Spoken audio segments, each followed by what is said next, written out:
Hello दोस्तों आज की वीडियो में हम एसएससी जीडी का आरडब्ल्यूए पर जो हिंदी का लाइव मॉक है उसको सॉल्व करने वाले हैं। चलिए अपन वीडियो को शुरू करते हैं। इसमें दोस्तों सबसे पहला क्वेश्चन है, निम्नलिखित में से शुद्ध वर्तनी वाला शब्द कौन सा है।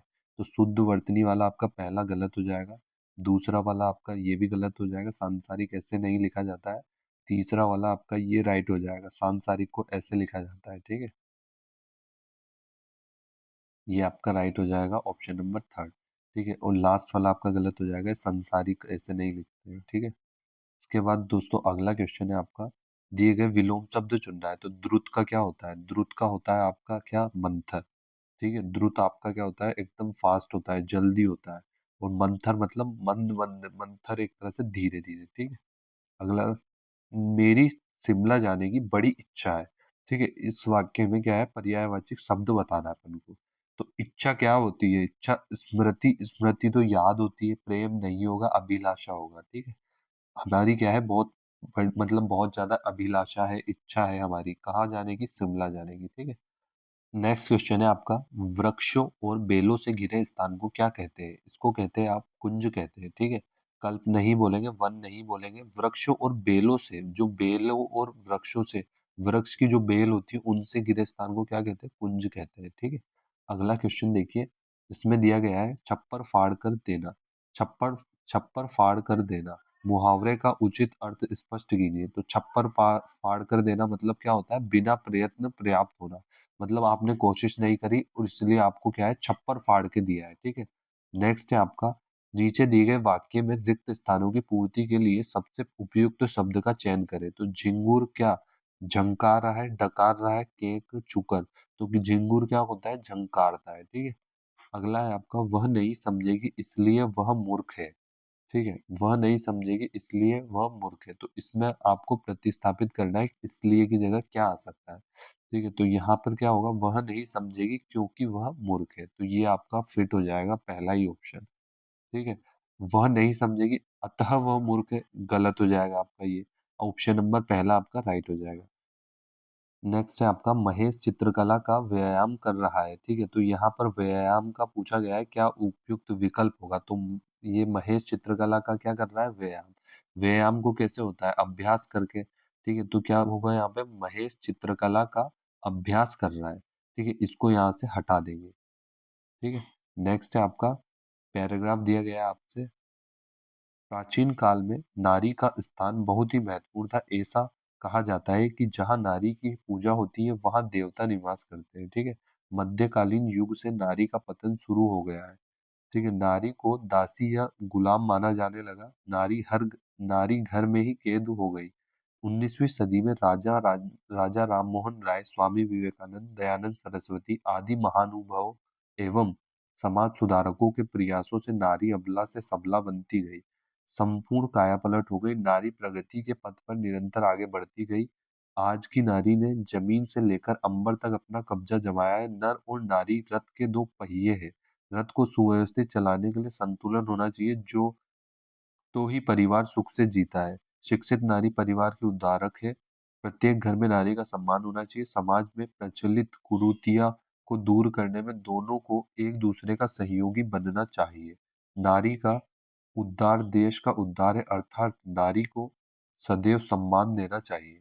आकाश कौन सा शब्द रेखांकित शब्द का पर्यायवाचक नहीं है? तो यहाँ पर आकाश का कौन सा पर्यायवाचक नहीं है? आकाश का अंबर होता है, अतल, नभ और गगन। अंबर होगा, नभ होगा और गगन होगा, अतल आपका नहीं होगा। ठीक है, नेक्स्ट है, अबला रेखांकित शब्द का विलोम। अबला, कोई नारी क्या है? अबला है, तो अबला का क्या होगा? सबला होगा। दासी नहीं होगा, दुर्बल भी नहीं, नारी भी नहीं, अबला का आपका विलोम हो जाएगा सबला।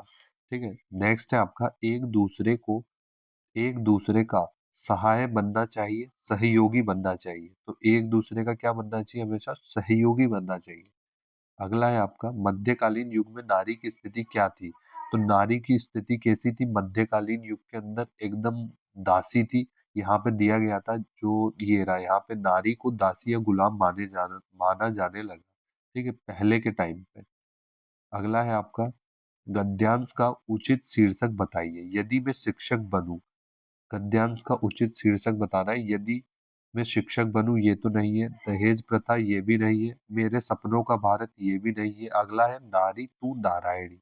तो इसमें नारी की बात ही कही गई है, तो नारी आपका राइट हो जाएगा। नेक्स्ट है आपका रेल शब्द क्या है। तो आपका रेल शब्द यहाँ पे क्या हो जाएगा, एक विदेशी शब्द है।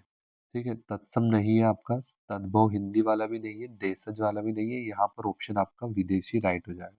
अगला है निश्चल का सही संधि विच्छेद क्या होगा। तो निश्चल का आपका क्या हो जाएगा, नी प्लस चल। ये आपकी विसर्ग संधि के अंदर आ जाएगा। ठीक है, नी के आपके बाद क्या लगाना है, ये डबल डॉट लगाना है। ठीक है, विसर्ग के विसर्ग संधि वाले। ठीक है, अगला है आपका पतझड़ में कौन सा समास है। तो पतझड़ में आपका कौन सा समास हो जाएगा, पतझड़ में आपका हो जाएगा बहुब्रीहि समास। ठीक है, कर्मधारय नहीं होगा, अवयवी भाव नहीं होगा, दिगु भी नहीं होगा। दिगु में तो संख्या का होता है, अवयवी में प्रथम पद प्रधान होता है, इसमें तो प्रथम पद क्या पूरा ही एक ही पद है। ठीक है, और बहुब्रीहि यहाँ पे हो जाएगा, कर्मधारय भी नहीं होगा। पतझड़, पथ है जो झड़ नहीं, ये आपका बहुब्रीहि हो जाएगा, ऑप्शन एलिमिनेट से। ठीक है, अगला है आपका उसने कोई उपाय नहीं छोड़ा। तो यहाँ पर क्या होगा, निम्नलिखित वाक्य का प्रकार बताइए। उसने कोई उपाय नहीं छोड़ा। तो यहाँ पे नहीं आ रहा है, नहीं एक नेगेटिव है, तो निषेध आ रहा है, निषेधवाचक हो जाएगा। ठीक है, अगला है तुलसीदास ने अवधी भाषा में अनेकों ग्रंथ लिखे हैं, मैं अशुद्धि पहचाननी है। तो तुलसीदास ने क्या लिखे, अनेकों भाषा में नहीं होता है, अनेक होता है। ठीक है, ये ध्यान रखना, कभी भी अनेकों नहीं होगा, हमेशा अनेक होगा। ठीक है, अगला है गहने अलमारी में है, अलमारी पद में कारक बताइए। तो गहने कहाँ पर है, अलमारी में है। ठीक है, तो कर्ता ने कर्म को अधिकरण से, कर्ता ने कर्म को अधिकरण से संबंध काके की। तो यहाँ पर क्या हो जाएगा, गहने अलमारी में है, तो यहाँ पर हो जाएगा आपका अधिकरण कारक। ठीक है, कर्ता ने कर्म को करण से संप्रदान के लिए आपादान से अलग होने संबंध काके की, अधिकरण में, पे और पर। ठीक है, तो यहाँ अधिकरण के रूप में क्या आ रहा है, में आ रहा है, तो ऑप्शन में आ रहा है। ठीक है, तो ये अधिकरण कारक हो जाएगा। अगला है आपका निम्न में भूतकाल का वाक्य कौन सा है। तो यहाँ भूतकाल का वाक्य चुनना है आपको। चिट्ठी भेजी जाती है, ये तो आपका प्रेजेंट का हो गया। ठीक है, चिट्ठी भेजी गई है, ये भी नहीं होगा। चिट्ठी भेजी गई, तो पहले की बात चल रही है। ठीक है, चिट्ठी क्या करी थी, भेजी गई थी, तो ये आपका राइट हो जाएगा, भूतकाल वाक्य पूछा गया था। ठीक है, तो दोस्तों ये पूरे अपन ने 20 क्वेश्चन कर लिए आज की शिफ्ट के।